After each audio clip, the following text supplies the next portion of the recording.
What's going on? And you may not like what I'm about to tell you, but if you're feeling super stressed, frazzled, and frustrated, it's your fault because you're failing to be your best advocate. And how do I know? Because I sucked at it too for a very, very long time. And that's why we're going to go over the two things that you can do to be your best advocate. Why? Because time management, like for real, I've been working with over 100 construction leaders, like ballers that have serious responsibility out there.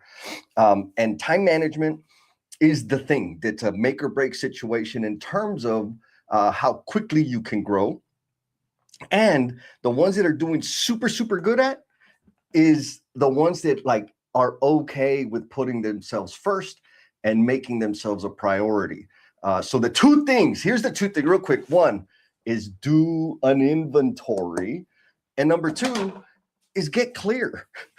We're gonna talk, I'm gonna give you some more details about that stuff. But for that, if you haven't seen me before, I'm Jesse, your selfish servant, and my mission is to leave the construction industry better than I found it. I can't do it alone. I need some help. So if you know anybody that's down for that, send them my way because we're going to have some fun doing this for the next, I don't know, 15, 10, 20, 30 years. We'll see how long it takes. So let's get into the number one point, which is do an inventory, right? Again, we're talking about how do we become our best advocate so that we can be masters of our time and really design the life that we really want, design a life that brings us fulfillment so that we're not stressed and frazzled and freaking out all the damn time. We want to have a little bit of fun out there, right? Now, I'm not saying just stop doing everything and only think about yourself. Like some people kind of get it twisted. What I'm saying is start putting yourself first. And when I say yourself, I'm talking about your wellness, your personal growth, your health, your personal relationships, all of the things that are super important that get deprioritized for all of the other things that we just decide to put ahead of everything else. Anyways, so when I talk about inventory, this is what I did. Again, I'm going to make you a little bit uncomfortable because this is going to require you to really just think about yourself. Think about how you feel. Think about what you want to accomplish. Think about what you do in a day, in a week, in a month. And the inventory is this, very simple. There's two columns, okay? One column is what are the things, write down all the things that you do just because you want to do them, right? Not because of any other thing that it's an obligation or somebody's asked for it or you made a commitment.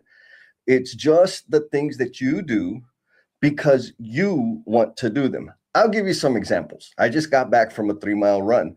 Nobody cares that I do that. I mean, maybe people like, of course they want me to be healthy and take care of myself.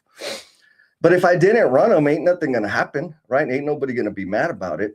I do that because I want to do it. This morning, I got up and I obsessed about our conversation today, and I did some bullet points, and it's very likely that there ain't going to be a whole bunch of people watching this, and that's okay. I did it because I want to do it. So inventory, point number one. Do a little thing, just, 2 columns. Number one is what are the things that you do because you want to, just because you want to. Then here's where the reality is going to hit you, and I hope you don't hate me for it, is what are the things that you do because other people want you to do them? Right? And then, let's just get clear. When I say other people, I'm talking about your family, your boss, all the folks out there, right? Society, your friends, your community, whatever it is. The things that you're doing like out of obligation because of obligation. You said you were going to do it, and we're going to get into step 2, is the things you believe people expect you to do. And so let's go. We're going to go a little bit deeper, but I got to give a shout out to Fortnite is GOAT. What's up, Fortnite is GOAT? He says, hi, man. Good job. Appreciate you jumping in and leaving a comment. I'm not the only one here. There's evidence. All right. So going back to the idea of doing an inventory, why is that valuable? Why is it important? And I'm not talking a mental inventory. I'm not talking about you just kind of running the list through your head. I'm talking about you actually writing the things down. Column number one, what are the things you do just because you want to? Column number two, what are the things that you do because other people want you to do them or are expecting you to do them? Whatever helps you, clarify that in your brain. The reason that is powerful is after you sit down and write that list down, you're going to see that the list on the right, the list of the things that you do because of other people's expectations, because of what other people want from you or value from you or rely on you for, is bigger than the list that you do just because you want to. And so you'll have like a data point, some hard evidence to go back to and realize like, man, yes, I'm stressed. Yes, I'm frustrated and frazzled all the damn time, but it's because I'm over delivering for everybody else in the world and I'm neglecting myself. It's just a reality check. Like, I think you know it like conceptually, but for real, if you write these things down, not only do you have evidence, like it's real now, you can count it, but then you can go back and start looking at all the points and really start thinking like, do I really need to do this? Is this is this contributing to my path? This is what I did. I had a big list and I said, okay, all of these things, why the hell am I doing them? I don't enjoy them. Like, yes, I feel obligated. Yes, I told somebody I was going to do it. Yes, I failed to say no, but I'm not having a good time. A specific example. Friend calls, says, hey, this thing, we got to meet up. Are you available? And I'm like, not really, because I know that one friend, what that means is he wants me to do a lot of work to help him do something while he's not doing the work, right? And so instead of saying like, no, I'm not interested in doing that, or I can help you, but I will only do these two things, I say yes, because it feels good. I want to be a friend. And then I'm kind of pissy about it, right? I'm a little salty about it. I'm going to go do it for this fool. And I know that fool ain't going to follow through. He's starting another thing that's going to die. And here I am spinning my wheels. But because I failed to say no, guess what? I've committed and I'm going to follow through on my commitment. And then I'm going to be salty. And then I'm going to spend my energy when I could have been an advocate for myself by saying, yeah, that's not on my list. That's not on my path. I could help you in this way. And this is the extent of what I'm going to do. You got to carry the bag and take it all the way forward, right? Like, it took a long time for me to kind of build that kind of clarity. But again, back to the question of how to become your best advocate, right? Most of us are not good at taking care of ourselves because we overgive. We give our time, our energy, and focus to other people that don't necessarily value it as much as you should be valuing yourself.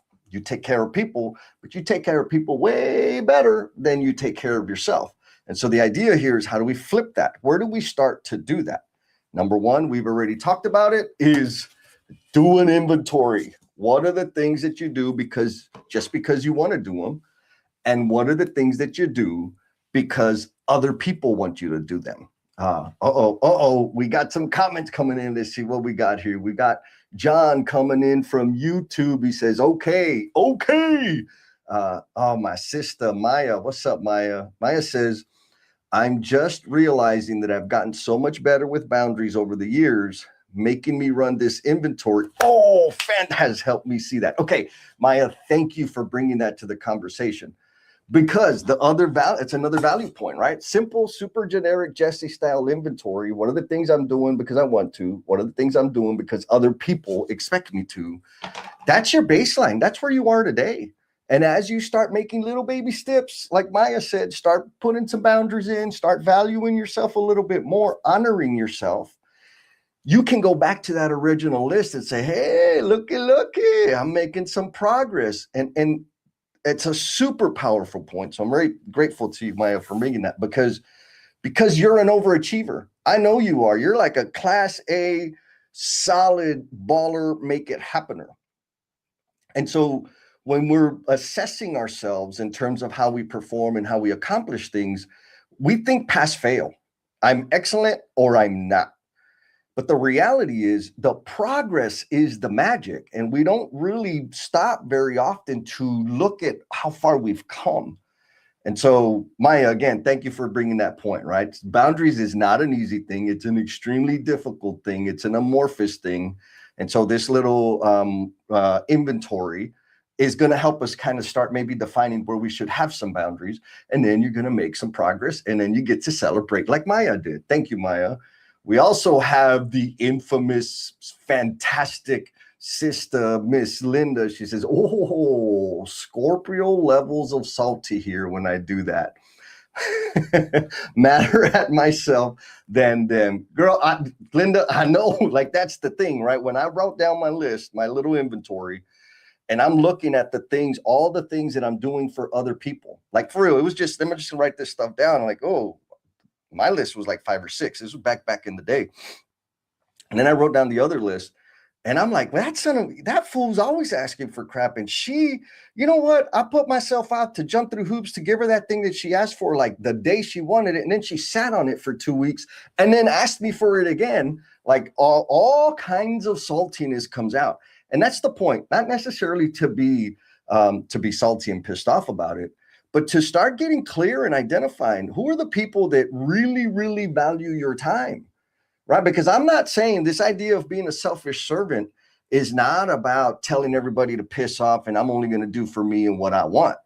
It helps us identify who are the people that pour into us, who are the people that let us speak into their lives and actually take action so that we can build that coalition, right? Like that group of people that we can go forward and transform the world together.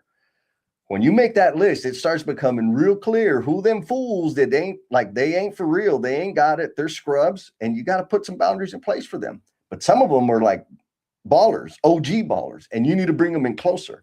Again, that super simple inventory can help you accomplish a couple things. So just in case you're wondering, column on the left is what are the things you do because you want to do? Column on the right are what are the things that you do because of external expectations, maybe a little bit of commitment making there. So that takes us to point number 2 in terms of where do you start? Like if you want to be a better advocate for yourself, you want to start getting gooder at time management, how the hell do you start? I'm gonna tell you right now, you got to put yourself first. You got to build the skills to make yourself a priority and honor yourself. But that's kind of big and fuzzy. Like what the hell does that actually mean? Well, we just talked about step number 1, and we're going to talk about step number 2. Before that, though, if you got questions, drop your questions in the comments. I'm happy to answer. I'll do my best to answer them. I'm not saying that I'm going to be able to answer every single one of them. If you think I'm full of it, drop that in the comments too, because guess what? You'll give me impressions. And if you want some other tools that will help you, like build the system so that you can put yourself first, start investing in yourself so that you can become the promise you're intended to be, drop double D in the comments and I'll get you a link so that you can get all of the tools, the templates to help you make that happen. So anyways, drop double D in the comments and we'll go from there. Oh, look at that. We got Mr. John. John says, thank you. You are welcome, John. All right. Mia's got another comment. She says, and we can be happier about the things we say yes to. Amen, sister. And shout out to Wally, because same sentiment he dropped in the comments earlier was that's the key, right? Saying when we say yes to everything because it feels good, it's comfortable. What we're saying no to is ourselves. And so we got to learn what is the greater yes. And if you're not saying yes to you, guess what? You're going to burn yourself out. And when you burn yourself out, guess what? You ain't serving nobody. And so, again, Maya goes on to say, even if the me saying yes in that moment can often be a different me, from the one who meets the actual moment. Sister, I know exactly what you're talking about, right? When I say yes right then and there, I 100% believe and want to do it. And then reality happens. Like, oh shit, I got 12 other things that I need to do. That's a different me. That may not be what you're talking about, but that's what came to mind. Okay, we got some advice coming in from Linda. Linda says, Jesse, how do we do it? Linda says, burn it all. Sometimes, I've done that. But that takes a lot more time and effort to bring it up. But if you're there, hell, burn it, start over. That's an easier place to start. Okay, so now we're going to get into the second thing you can do to start being a better advocate for you. Now, I want to be clear, like these two things that we're talking about are like super, super just introspective, foundational to help you start evaluating or really taking an honest look at your own behaviors, your own actions that you're just doing like by default. That's all like this is going to bring you some awareness. There's a lot of steps and things that you can do. And like I said earlier, drop double D in the comments. I'll give you some tools to make that happen. But these are the things that really, really help you start saying, ooh, okay, now I see why. Let's start talking about how. So the second thing is get clear. Get clear about what? Get clear about whose expectations are governing your life. Right? Go to the inventory. Again, when I did this thing, I've got what do I do because I want to? What do I do because other people want me to? And what I like really, really had to have an honest conversation with myself about was, man, there's these, I was telling myself that I have to do these things because of my family, because of my boss, because of my significant other, because. And so really for me, when I really started looking at it, I'm like, okay, these are everybody else's expectations. Like one, two, they never really said it. I just kind of interpreted their behavior or assumed that's what they wanted me to do. And so I would do all of these things that I really wasn't, we'll just say on fire about. I was just doing it so that they won't be mad, right? So they won't be disappointed. And I just kept doing more and more and more and more. And what did I do less of? I did less of taking care of myself. And so what, like, again, super clear. I was like, oh man, I'm letting everybody else's expectations or my assumptions of what their expectations are dictate my life. And that ain't okay. And I said, I can actually, why am I not living to my expectations? Like I was at the time, I wasn't super happy. I know I wasn't fulfilled. I was pretty miserable. I wasn't taking care of myself. There was a lot of things going on. Like those of you that have been here before, I was all up in my addiction. I was working all the freaking time, partying the rest of the time. Maybe I slept. I didn't eat well. I was in bad shape. I was falling apart because I was so busy living up to everybody else's expectations, or again, my assumptions of what their expectations were. And so the real hard question I had to look at was, well, what the hell do I expect from myself? Like, what do I want? I never had that conversation. I'm going to get back to the answer and give you a more specific example because it helped me get clear. It wasn't easy. It wasn't comfortable, but it was freaking massively important. And so we got Mr. Scott_Truth. He says, I live in Australia, mate. That's awesome, man. We're international. I'm retired at 40 years of age. Hell yeah. Oh, he's hating. He says, you stupid Yank. This year, Australia is the land of the free. I love it, man. Hell yeah. Enjoy it. Thanks for commenting. And no, I don't only have the answers. There's a lot of answers out there, but if you like my flavor, I got more for you. And if you don't, guess what? YouTube's got a lot of channels to go watch. And then we got Mr. Adam Hoot says, my man, love learning with you. Same, my brother. Appreciate you. Thanks for being here. Okay. So back to this idea of getting clear about whose expectations are governing my life. And more specifically, and I'm putting this out there so that hopefully you can kind of connect some dots to this because you may be in the same situation. I was back in the day, y'all know I was a plumber, went from plumber to foreman to superintendent, blah, blah, blah. And the company had me on a career path. And the career path that they wanted me to go to is back in the day is to be a project manager and then to, continue down that path. Like, no, I don't want to be a project manager. But I was going to night school to take classes to get my degree, some kind of weird degree, associate's degree in construction business management, because project manager was the thing, right? It's what you should do. And that's what people said I had the aptitude to do. And so I was doing these things that I didn't really like, but it made sense, like practically or for like conventional thinking, it made sense because I would make more money and I would have a fancy title, right? And I would, whatever, be super awesome. But for me, for real, I did not have any interest in doing that job. I never wanted to be in that job, but there were other expectations that were saying, hey, you should do this because.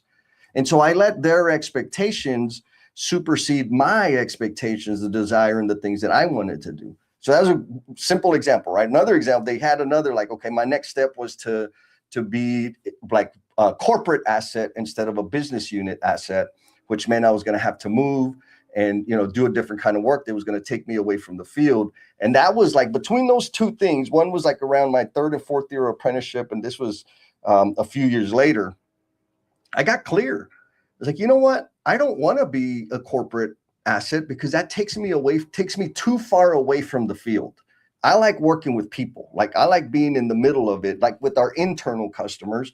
I don't care about the external customers. We got 90% of our resources catering to the external customer, and we're neglecting our internal customers.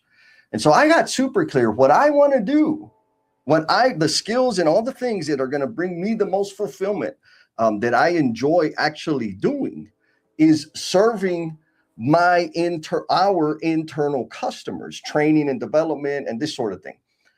And so when I started defining my own expectations, all of a sudden it became very easy about what it being clear about what I'm going to say no to, right? Like, okay, awesome promotion. I'm going to have national visibility and national impact. And I'm going to be, jetting around with super highly influential people. But guess what? I didn't want to do that kind of work. I wanted to be closer to the people. And so, on one hand, you might look at it and say, well, yeah, but you could have been doing, making more money or whatever. Sure, that's true. And I was okay with not. I was more interested in having the impact that I think I'm designed to have and working with the type of people that I prefer to work with. And so by getting clear and identifying these expectations that were external, that I don't have to live up to them. And more precisely in terms of what you may be going through, you may be living to fill in other people's expectations and neglecting yourself. And that's where the friction, right? That's where the friction and like the internal friction comes from, because it's dissatisfying. And we're hoping someday, when I get the next promotion and I get the next title and I get the next sexy project, then I'm going to feel good. And it never happened for me until I got clear about whose expectations I was going to live up to. And guess whose they are? They are mine, baby. All mine, all the time. Now, I'll give another example because my brother, Mr. Erwin Perez, asked this question before the live started. And what he asked was like, how do we distinguish between healthy family, health and family type? Hold on. You know what? I'm screwing it up. Let me see if I can find it on the interweb. For now, again, if you want some additional magical tools to help you, to equip you, to make yourself a priority, drop Double D in the comments and I'll get you some stuff. You get the link, you download the things. They're things that are helping other people. All right, I found it. So Erwin Perez dropped this question. He says, what about how to distinguish between our health and family time versus our professional development? Because that's a good question. That's pretty deep, right? Both can be seen as advocating for myself. Amen, 100%. Now, I'm probably not going to give the super clear, the silver bullet answer, but here's the thing. And it ties directly to whose expectations are we living up to? Because yes, right, professional development can be a form of you advocating for yourself. And of course, taking care of your family and your health and wellness can and probably is a way of advocating for yourself. Now, for the way I look at that and the way I differentiate that goes all the way back to the expectations, right? The inventory, who am I doing it for? Am I doing it because I want to, or am I doing it because other people want me to? Then whose expectations? And so I kind of come from the flip side of things. Oh my God, my sister Holly, what are you doing? How are you? So glad to hear from you. I'm just so glad that you're there. Okay, so sorry, got distracted. In terms of like, again, the question, how do you differentiate? This is how I differentiate. I got super clear, and this was, it's been a few years now. I got super clear that I don't have any yearning need or like burning desire to be in a romantic relationship. And for some people, and I'll just say this, I had a lot of guilt for a long time about not really wanting to be in a, like, I like, don't get me wrong, I like all the benefits of it. But I don't like the friction that I feel, the internal conflict that I have when I'm in a relationship, in a romantic relationship, because you know what? I get so much out of the work that I do that I just want to obsess and swim and do that all the time.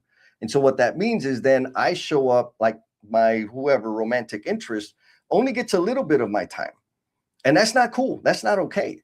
Right. But I was like, you know what, in order to be normal, but based on other people's expectations, I should be in a relationship. Plus, I'm pretty damn fine, right? I'm a catch. So, I got to do it. But again, I got clear about my expectations. And you know what? The amount of conflict and distress that I was experiencing trying to do both was not worth it. It was stealing joy from my life. And so I decided, guess what? I'm not going to fiddle around. I'm not going to date. I'm not going to be in a romantic relationship because I get so much more fulfillment from other things. And I have to be okay with people saying like, what the hell's wrong with you? You're a weirdo or whatever it is, right? I just had to let go of that. And so coming back to Mr. Irwin's question, the way I distinguish goes of like, between professional development, health, and family is exactly that. Am I living up to my own expectations or am I living up to other people's expectations? Right now, I'm not saying like, here's another thing to think about, especially for like young folks. If you're young and early in your career, or let me say this a different way. If your lifestyle is not solely supported by you, meaning if somebody else is paying your bills, any of your bills, guess what? You kind of have to fulfill some of their expectations. You don't get a pass.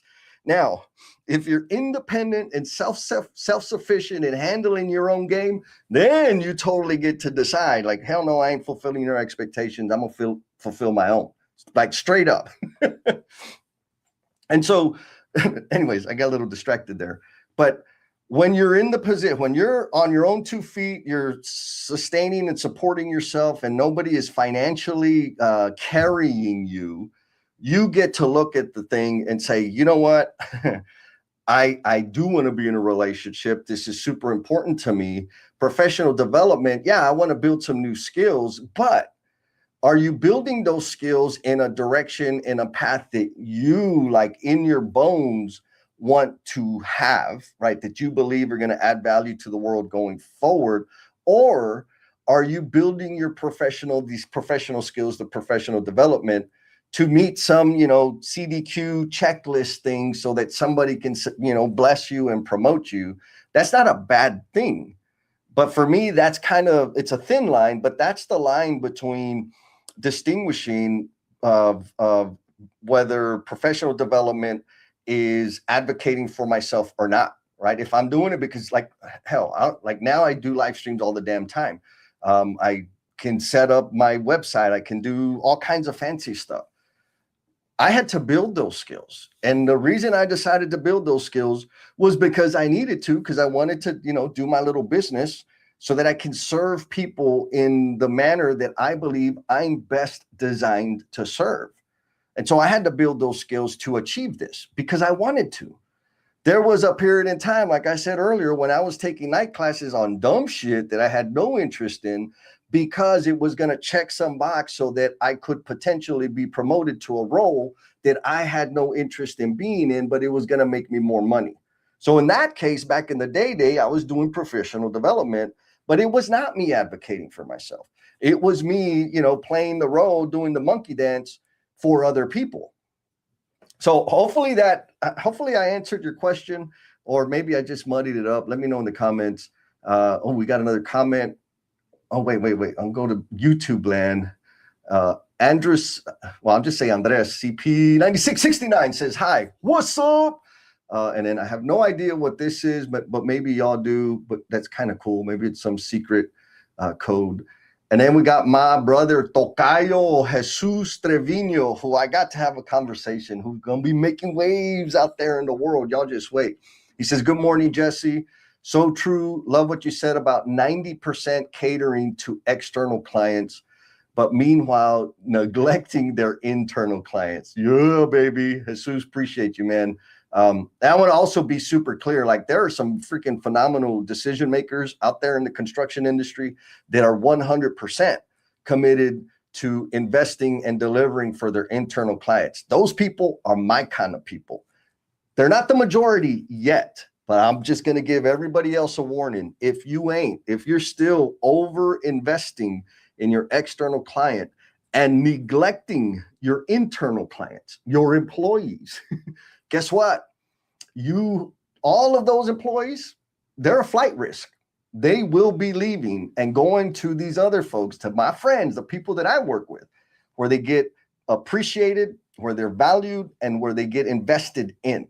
And so you can either just complain about people leaving and not being loyal, or you can get off your rear and start investing in who you got. Anyways, that's Jesus's fault. He's the one that triggered that. Yeah, and Maya knows. Maya's all over the country. She's a big time executive director. She says those people are the ones who will win the future workforce. They're winning now, and they're just going to win more, Maya. You know it, I know it, and I'm here for it.